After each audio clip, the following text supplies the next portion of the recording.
சிர்டாங் மலேசிய புத்ரா பல்கலைக்கழக வளாகத்தில் நாய்கள் மற்றும் நாய்க்குட்டிகள் கொல்லப்படுவதாக எழுந்துள்ள குற்றச்சாட்டை விசாரிக்க அதன் நிர்வாகம் ஒரு குழுவை அமைத்துள்ளது.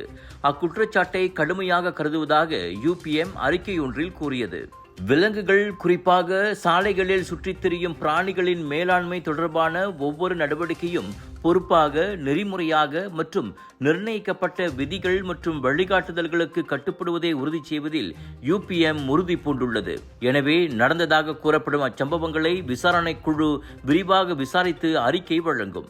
UPM வளாகத்திற்குள் இதுபோன்ற செயல்களுக்கு ஒருபோதும் சமரசம் செய்து கொள்ளப்படாது என்றும் அந்த அறிக்கை வலியுறுத்தியது. முன்னதாக சுற்றுச்சூழல் பாதுகாப்பு குழுவான பிக்கா UPM பல்கலைக்கழகம் 2024ஆம் ஆண்டின் பிற்பகுதியிலும் இவ்வாண்டின் முற்பகுதியிலும் 18 நாய்களையும் 5 நாய்க்குட்டிகளையும் அதன் வளாகத்தில் கொன்றதாக குற்றம் சாட்டியது. வளாகத்திற்குள் இறந்து கிடந்த நாய்கள் குறித்து பல்கலைக்கழக மாணவர்களிடமிருந்து பல புகார்களை பெற்றதாகவும் பல்கலைக்கழக ஊழியர்கள் நாய்க்குட்டிகளுக்கு விஷம் கொடுத்ததாக தகவல் கிடைத்துள்ளதாகவும் பிக்கா அம்பலப்படுத்தியது.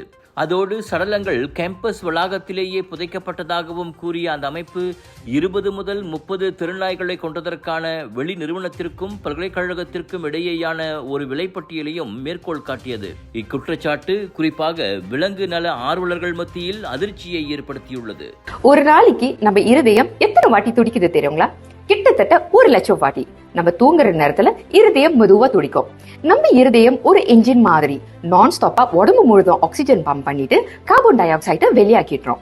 ரத்த ஓட்டம் இருதயத்துக்கு சீரா இல்லைன்னா பல பிரச்சனைகள் வர ஆரம்பிக்கும். உயர் ரத்த கொதிப்பு, இருதய சம்பந்தப்பட்ட நோய்கள் மற்றும் பல. டெஸ்லி டென்ஷனோட மகிமை ரத்த ஓட்டத்தை சீராக்கிடும், இருதயத்தின் சுமையை குறைக்கும்.